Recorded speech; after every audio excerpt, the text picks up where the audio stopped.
So now I'll show you that progression one more time.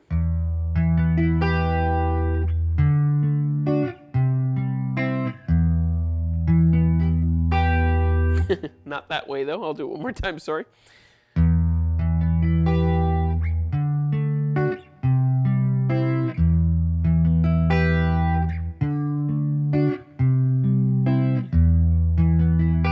here's where it changes on the one guitar. Now, from there, it changes to a G. So what you're doing is you're barring the 3rd fret from your E string up to your E string, your high E, right? And you're basically playing a power chord, right, essentially. So you're playing the 5th fret on both your A and your D string, and your middle finger is going down on the 4th fret of your G string. Okay, just like so. And you're going to be plucking it in the same fashion almost.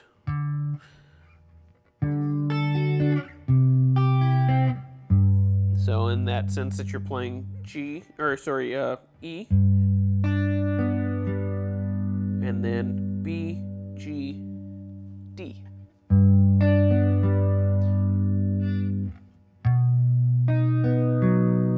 To a B now.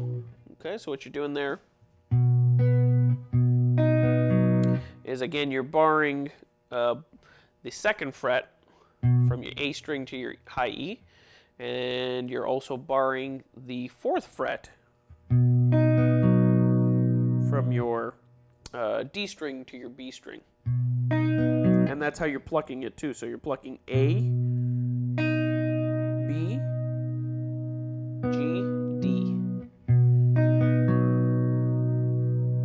And then one guitar will be playing directly in E minor, whereas the 2nd guitar will grab the 4th fret on D, and pluck that at the same time as the open E. And you're going to slide now from your 4th fret on D to your 2nd fret, all while plucking the open low E. And on the recording, they use a Bigsby on this, but you're hitting those same 3 harmonics there on your 12th fret of your G, B, and E. And then there's a bit of a dive from the Bigsby. So if you don't have a Bigsby or a tremolo bridge or a Floyd Rose, like I don't, what you can do is hit that and kind of bend your neck forward ever so carefully. So you don't want to break your neck off or your headstock off, so be careful with that. Use your discretion. And then into the song we go. So the first verse, and I'll show you what that is.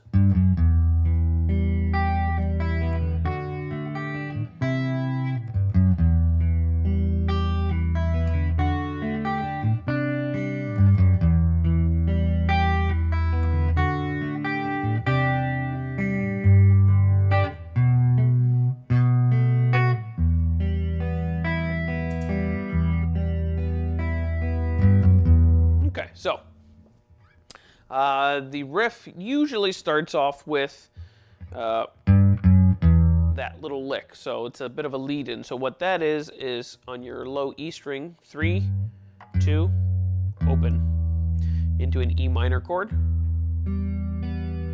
Okay, but what you're doing now is you're grabbing bottom E with your thumb, and then G, B, and 3rd fret on E. Okay. To a G, to an open E. Okay. To a D. Now what you're doing on that D chord, you're fretting the full D chord, of course, but you're strumming or plucking at the same time is your D string, open D, and your E string, high E. To a D sus. Okay, so 3rd fret on your E. Okay, but what you're going to do in between before the sus is strum your G string. Okay, which is the 2nd fret on G. So.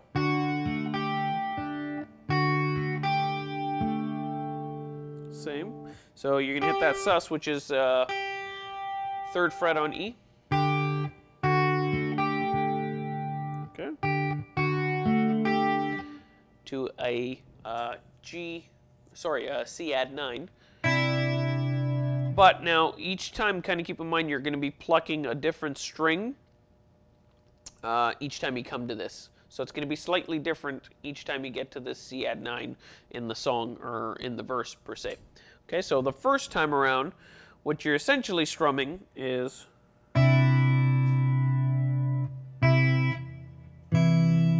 right.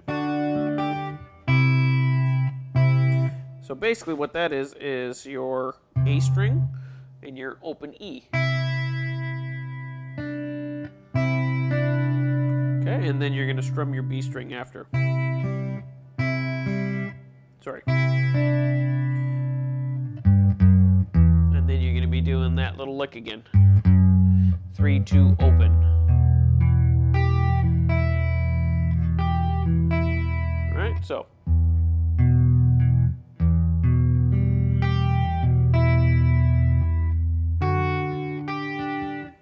Now, second time you're coming around to that C add 9, you're going to be plucking your A as well as your B string at the same time. And then an open G. And then again that lick. D, sus. And now what you're doing is you're grabbing a full C add 9 more or less minus the open G. Okay, so you're grabbing. Oh, I guess you're not really actually grabbing the the D either. So, what you are plucking at the same time is A, B, E. Okay, and now from there you're going to go to a G. Okay, and you're going to strum it like so. So E, G, B, E at the same time. And this is and it's on the end, nothing else matters. Okay, so and that's where the and comes in. Then you go to a B7.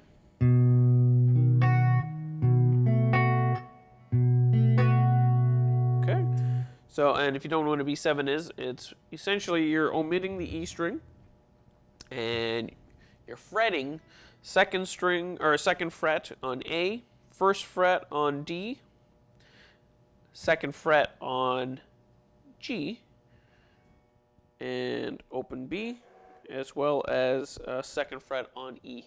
Okay. Okay. Now the way you're strumming it now is A, G, B, E at the same time. Into an E minor.